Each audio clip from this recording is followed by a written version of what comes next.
एक दिन जबरील मस्जिद में आए, फरमाया हुक्म परवरदिगार आया है।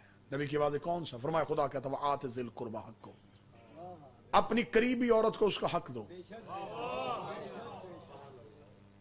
कुर्बा अकबर बड़ा मर्द, कुबरा बड़ी औरत, असगर छोटा मर्द, सुगरा छोटी औरत, अकरब एक करीबी, कुर्बा एक करीबी औरत।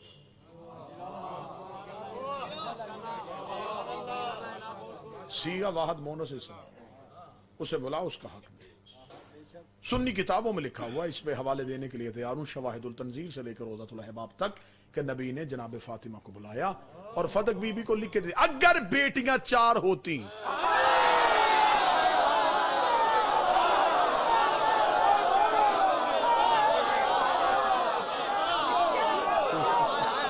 जागीर बराबर तकसीम हो जाती। अकेली सैयदा को बुला, फदक बीबी को लिख के दे दिया। सैयदा हो गई फदक की मालिक। अब जो भी रेवेन्यू आता था, जो भी उससे माल आता था, वो सैयदा को मिलना शुरू हो गया। आदिल बाप की आदिला बेटी, जैसे नबी तकसीम करते थे वैसे ही बीबी ने तकसीम किया। अगर उम्मत का हक था तो जब रसूल ने बीबी को लिख के दिया, उस वक्त किसी उम्मती ने एहतजाज क्यों नहीं किया कि या रसूलल्लाह ये किया, ये तो हमारा हक था, आपने अपनी बेटी को लिख के दे दिया। जब खबर हो गई कि फदक जनाब सैयदा को लिखा जा चुका है और बीबी के आमल जो हैं वो जागीर पे जाके बैठ चुके हैं और इसका माल शहजादी वसूल कर रही है, तो फिर बीबी से मांगा क्यों नहीं गया? मुसलसल ये बीबी के इस्तेमाल में रहा, बीबी के तसर्रुफ में रहा। बादज रसूल जब तख्त पे कब्जा हुआ, मैंने कभी लफ्ज़ मिंबर इस्तेमाल नहीं किया, क्योंकि मिंबर हर दौर में इमामत के पास है। हुकूमत पे कब्जा हो सकता है, हाकमियत पे कब्जा हो सकता है। एक बंदे ने मौला अमीरुल मोमिनीन से जाके कहा था, या अली फलां आपकी जगह पे तख्त पे बैठ गया है। अली मुस्कुरा के फरमाते, क्या उसका हाथ अर्श पे पहुंच गया है?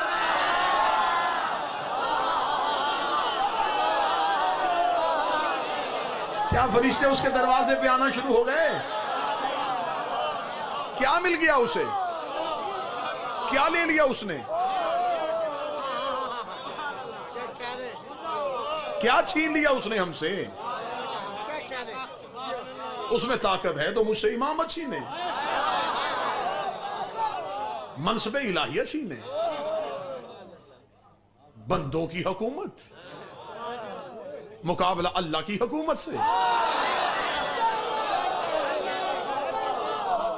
आज बंदे कहते अली का चुप होना उनकी हुकूमत को मानने की वजह थी। तो जब नमरूद अल्लाह बना था तो अल्लाह चुप क्यों रहा?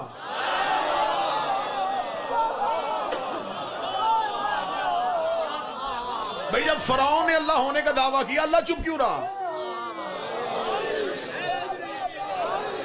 अगर तुम्हें जवाब मिल जाए कि अल्लाह को चुप होने की वजह यही है, तो वही वजह अली की थी।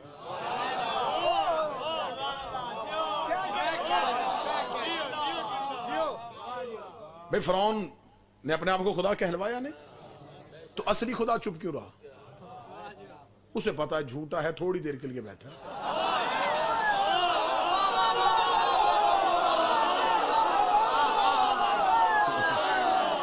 आखिर थक हार के ये खुद ही मेरे पास आके सजदा करके, अगर तू ना बचाएगा।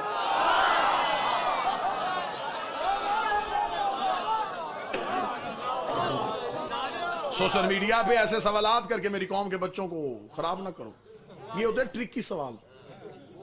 हाँ, यानी कि सवाल एक ऐसे एक ट्रिक इस्तेमाल किया बच्चों को फंसाने के लिए, बच्चे परेशान हो जाते फौरन, ये ऐसी बात इसने किया, कैसे लिख दी। अब ऐसे सवालात सोशल मीडिया पे तवातर के साथ आ रहे हैं। देखिए मौला अमीरुल मोमिनीन जो है वो तो दरबार में जाके सवालात के जवाब देते थे, मसाइल का हल बताते थे। तो मेरा यहीं पे सवाल है, अली से मसलों के हल मांग लिए, अली की गवाही क्यों नहीं तस्लीम की?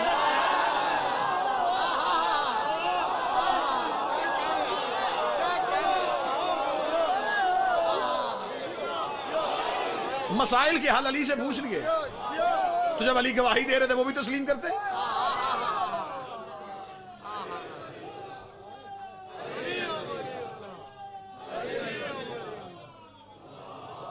मैं बिल्कुल एक मिसाल दे देता हूं बड़ा, क्योंकि खतरनाक सा दौर है, बड़ा संभल बच के हमें हकाइक आप तक पहुंचाने, ताकि मुसलसल पहुंचाते रहे। एक शख्स, उसकी अपनी फार्मेसी थी, वो मेडिकल स्टोर का मालिक था। वो अपने बच्चे को बिठा के थोड़ी देर के लिए घर गया।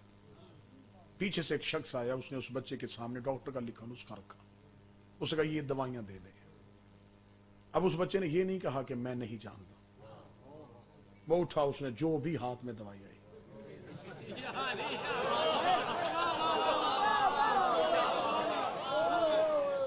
मिसाल पे पर्चा नहीं होता, मिसाल अपनी मिसाल आप होती।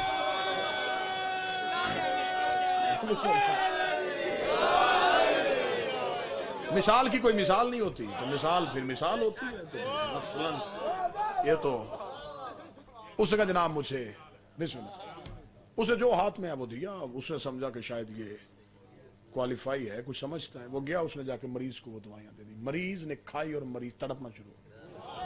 वो शख्स दौड़ा, उसने आते ही जब उसको देखा जिस बच्चे ने दी थी, वो परेशान हुआ। उसने कहा क्या दिया तूने मुझे, मेरा मरीज तो मर रहा है। ये पीछे से फार्मेसी का मालिक उसका बाप आ गया। उसने आते ही बच्चे को हटाया, उसे कहा पहले मरीज की हालत बता क्या हो रहा है। उसने पहले असल दवा उठाई, उससे कहो छोड़ दवा, पहले इससे पूछिए क्यों बैठा, वो इसको छोड़, पहले मरीज बचाओ। बंदे दरबार में सवाल लेके आते थे, बंदे कहते या अली जवाब ना देना, अली फरमाते इसे छोड़ो, पहले इस्लाम बचाओ।